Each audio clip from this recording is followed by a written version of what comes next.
साधु संत के वेश में सारे आतंकवादी बोलने लगे। कोई कहा स्वामी प्रसाद गौरा का हम सिर काट देंगे। सत्ता पक्ष के बड़े नेता ने कहा, दुख व्यक्त किया कि हिंदुओं की तुलना में मुसलमानों की संख्या बड़ी तेजी से बढ़ रही है। इस बात का हिंदू नीच होने के लिए, हिंदू अधम कहे जाने के लिए, हिंदूवाद की गुलामी करने के लिए आज आपको हिंदू की चिंता लग रही है।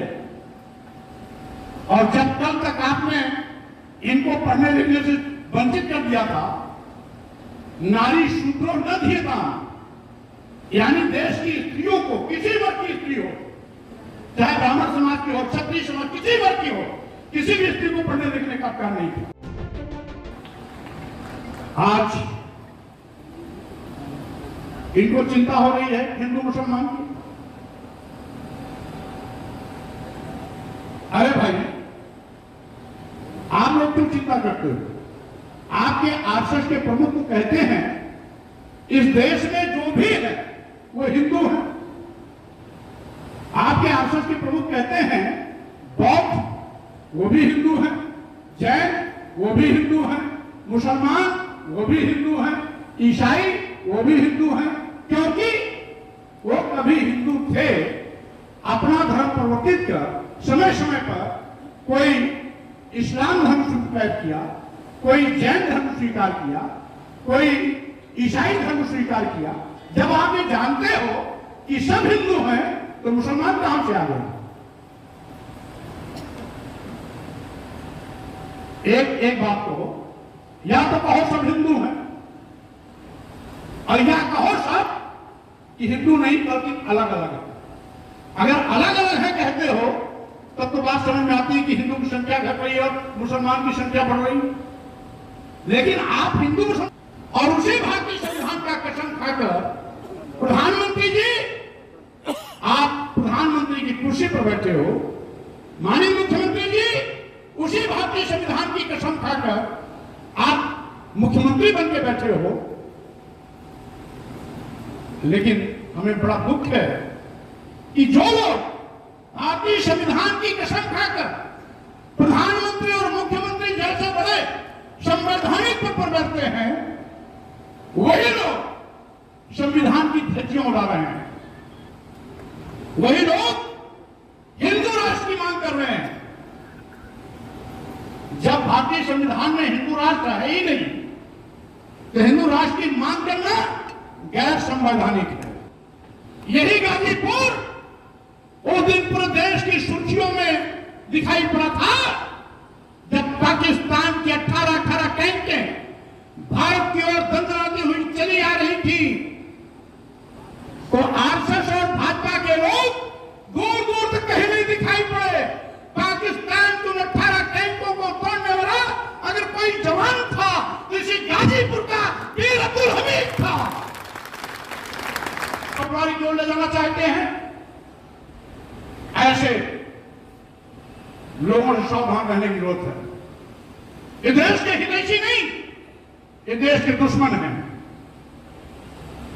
हिंदू राष्ट्र की मांग करना देश के बंटवारे की फिर से बीज बोना है, बीजारोपण कर रहे हैं, देश के बंटवारे का रास्ता प्रशस्त कर रहे हैं। और फिर उन्होंने कहा कि मनुस्मृति में 5 साल के ब्राह्मण को 100 साल के क्षत्रिय का पिता बताया गया है। मनुस्मृति में क्षत्रियों के लिए क्या लिखा जानते हैं? राधेव सिंह जी आप पढ़ लीजिएगा मनुस्मृति। पंचवर्षम तु ब्राह्मणम शतवर्षम तु क्षत्रपाः पिता पितरो बीजानीया ब्राह्मणस्तेव पिता। यानी 5 साल के ब्राह्मण 100 साल के क्षत्रिय में पिता पुत्र का संबंध होता है, जिसमें 5 साल का ब्राह्मण का बच्चा 100 साल के क्षत्रिय का बाप होता है। यह मनुस्मृति कहती है, ये स्वामी प्रसाद गौड़ा नहीं कहते, यह मनुस्मृति कहती है। हिंदू राष्ट्र का मतलब ये 5 साल के ब्राह्मण के बच्चे को 100 साल के छत्री का बाप बनाने की कवायद। 3 किराए के गुंडे आते हैं, दे दनादन गोलियों की बौछार कर यूपी पुलिस को चुनौती देते हुए हंसते हंसते सरेंडर कर जाते हैं। पुलिस की एक भी गोली नहीं चली, क्योंकि इत्तेफाक से इस जाति व्यवस्था में आप मुख्यमंत्री की बिरादरी नहीं पैदा हुई हो, इसलिए आपको गोली बरवाने में किसी प्रकार कोई संकोच नहीं आएगा।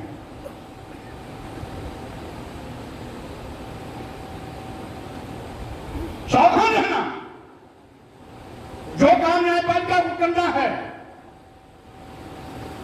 आज किराए के गुंडे कर रहे हैं। कोई अपराधी है तो अपराधी है तय करना काम न्यायालय का है, अपराधी है सजा दिलाने का काम न्यायालय का।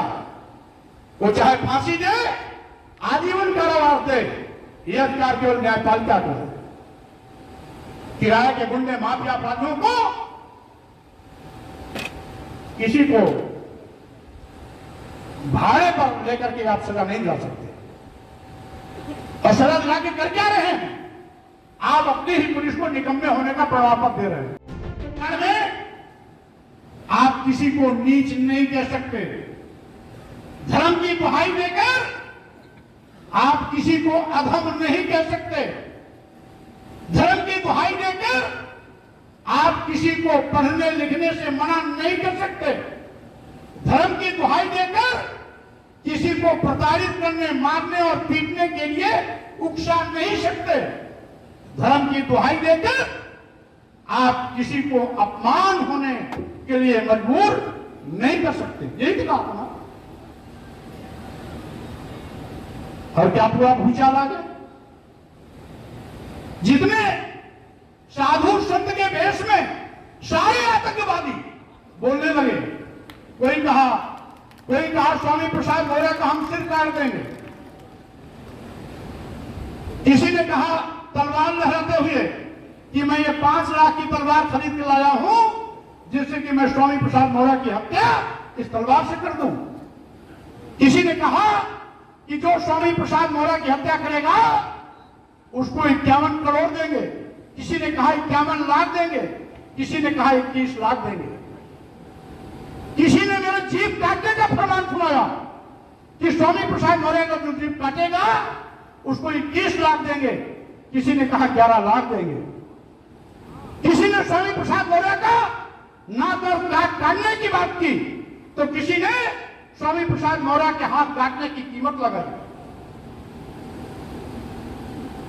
ये साधु हैं, ये संत हैं, गेरुआ वस्त्र पहनने वाले, ये सारे के सारे जो आतंकवादी चेहरे थे एक एक करके उनकी जुबान खुलने लगी। हमारा क्या बिगड़ा, लेकिन तुम्हारी असलियत आगे आ गई। तुम साधु वेश में आतंकवादी हो, ये चेहरा पूरी दुनिया ने देखा कि किस प्रकार से इन्होंने हरकत तुमने किया।